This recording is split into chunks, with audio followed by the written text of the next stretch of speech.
Hey guys, Joe here, and in today's video we are going to take a look at how I built my buddy a brand new-ish HTPC slash Plex server for under $600 using almost all brand new components. So watch the intro, come back, and let's just jump into it. If you're new to the channel, thanks for checking it out. I greatly appreciate it. Maybe consider hitting subscribe down there. That way you can see other videos that I do. I do at least 2 a week. Firearms on Tuesday.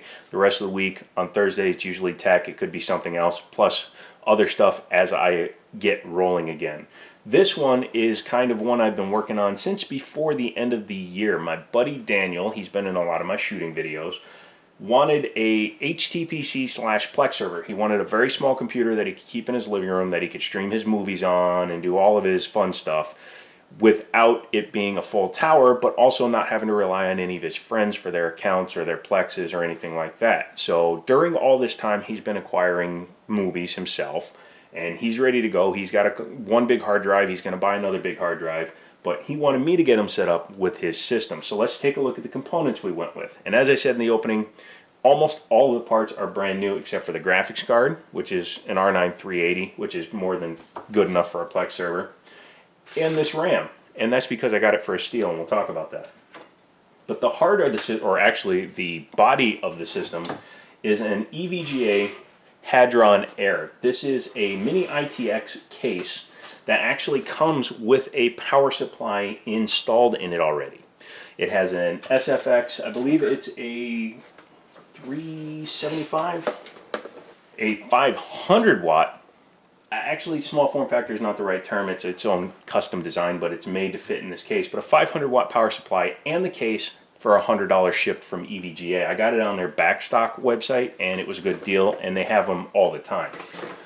The only downside to this case is normally it's that color inside on these edges. It's black everywhere else, but these edges are normally that color. Well, I just took a Sharpie and colored that in because why not? You know, at least change it up a little bit, make it look a little darker so you don't notice it as much. You won't see it at weird angles.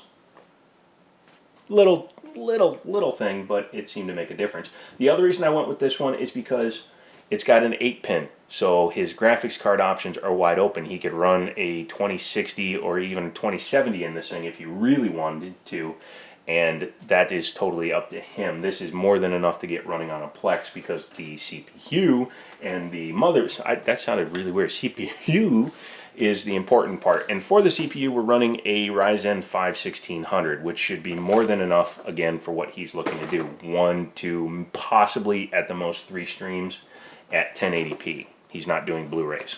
And to go with that, we needed a mini ITX motherboard, and this is probably one of the most reasonably priced ones out there right now. It's the MSI B450i Gaming Plus AC. Now this is B450, so it is a better than Super Base board.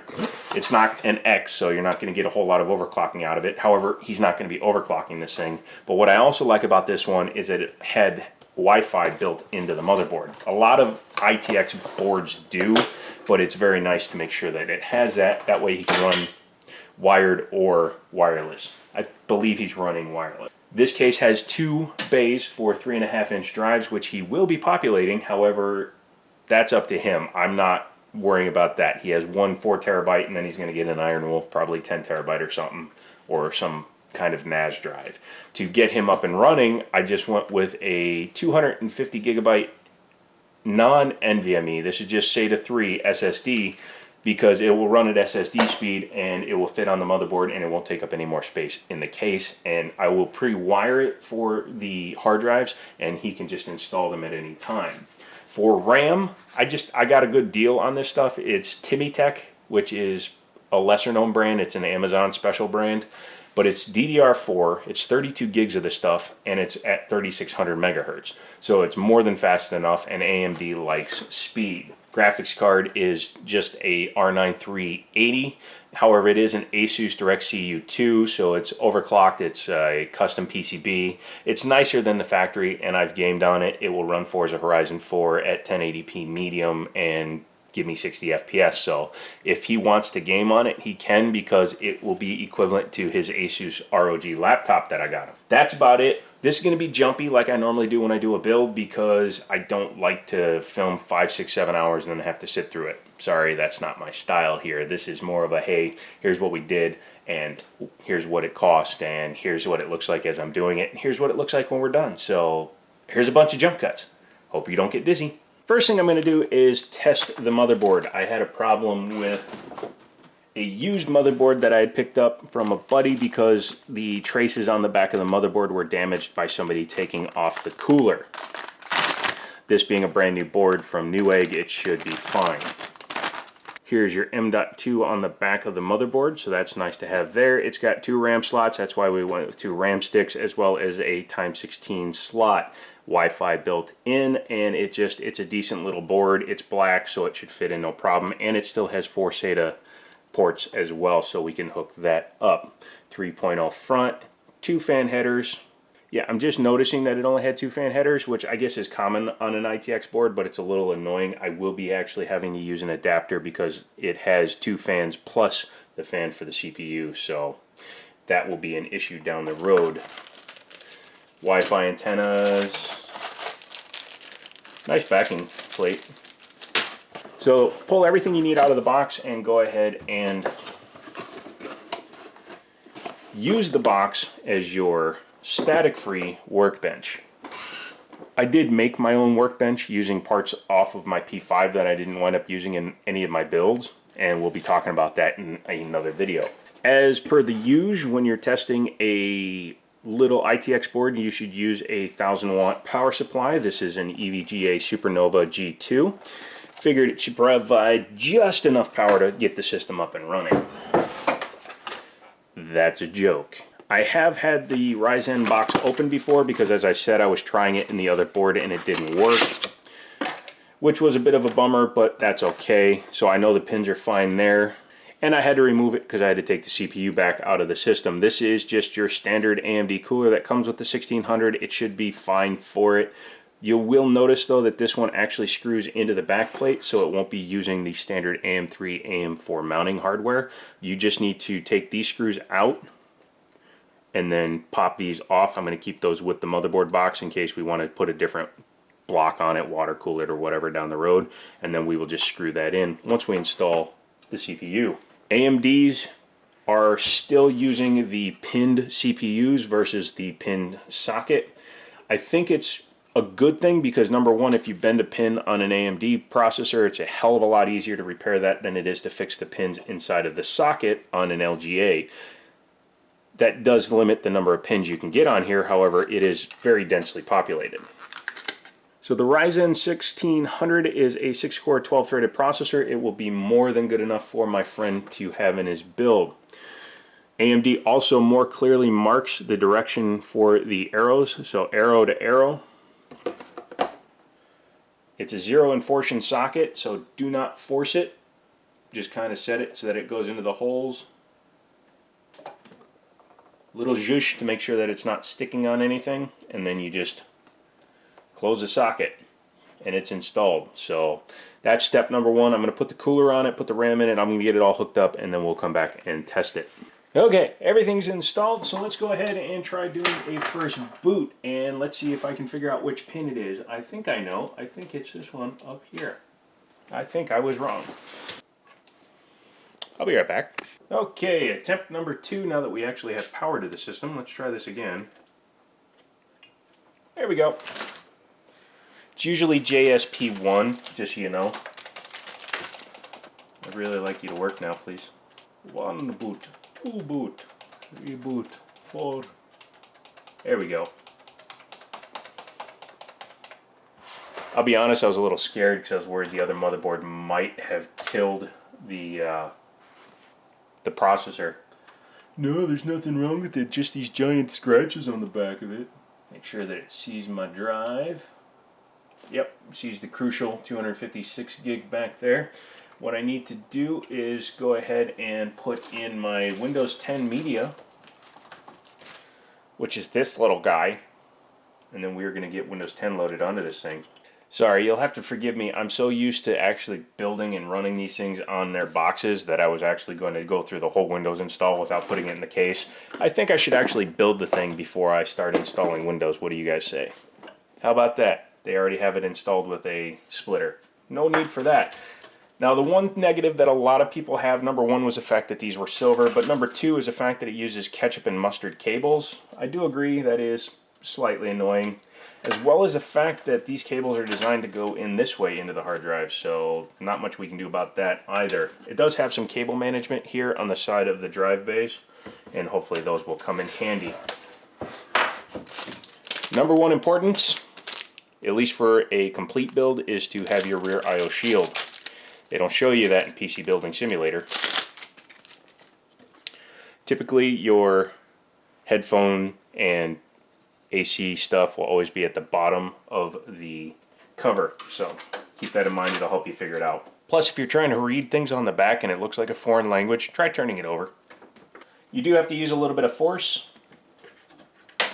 until you hear it pop in, at least for first time use on these things. If you pop them out of systems a lot, they may actually get a little bit warped.